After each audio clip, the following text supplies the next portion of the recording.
Hello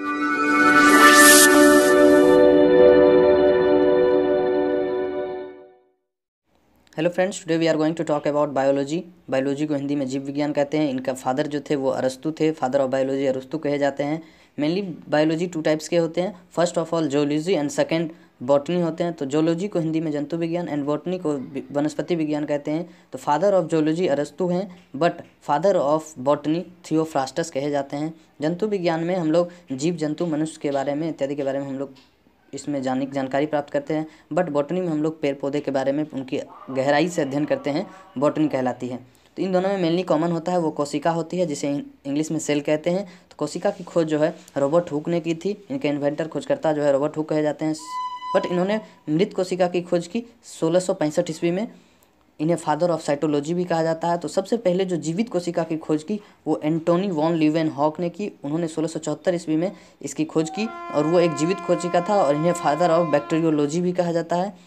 और ये जो सेल थ्योरी दिया गया, सेल सिद्धांत दिया गया, कोशिका सिद्धांत, ये स्लाइडन एवं सॉम हमारे शरीर की कोशिका जो है हमारे शरीर की सबसे छोटी इकाई है। स्मॉलेस्ट यूनिट हमारे शरीर की जो है वो कोशिका है। ओवरऑल में सबसे बड़ी जो कोशिका होती है वो शुतुरमुर्ग का अंडा होता है, ऑस्ट्रिच एग।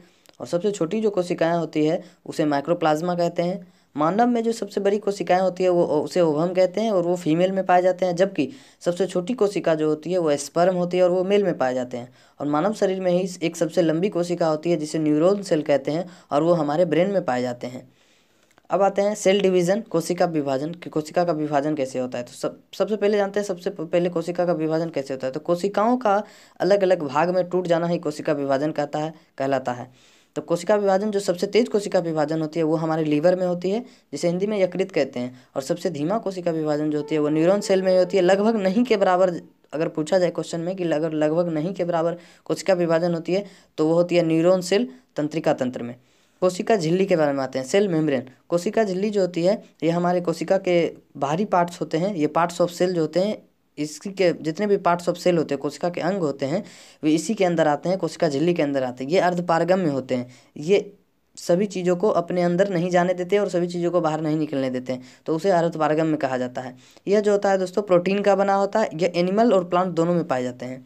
कोशिका झिल्ली जो होते हैं वो प्रोटीन के बने होते हैं, और एनिमल प्लांट दोनों में पाए जाते हैं। अब बात करते हैं कोशिका भित्ति के बारे में। कोशिका भित्ति की जो इंग्लिश होती है उसे सेल वॉल कहते हैं। यह केवल प्लांट्स में पाए जाते हैं, प्लांट्स में पाए जाते हैं। यह सेल्यूलोज का बना होता है और यह मजबूती प्रदान करता है। तो यह सेल्यूलोज आपने देखा होगा पेड़ पौधों में, पेड़ पौधों का जो छाल देखा होगा, ऊपरी परत देखा होगा, उसी वही जो होता है वो सेल्यूलोज का बना होता है, और वो पेड़ पौधों को मजबूती प्रदान करता है। उसी को कोशिका भित्ति कहते हैं। तो उम्मीद है कि आपको वीडियो पसंद आया होगा। मिलते हैं अगली वीडियो में। धन्यवाद।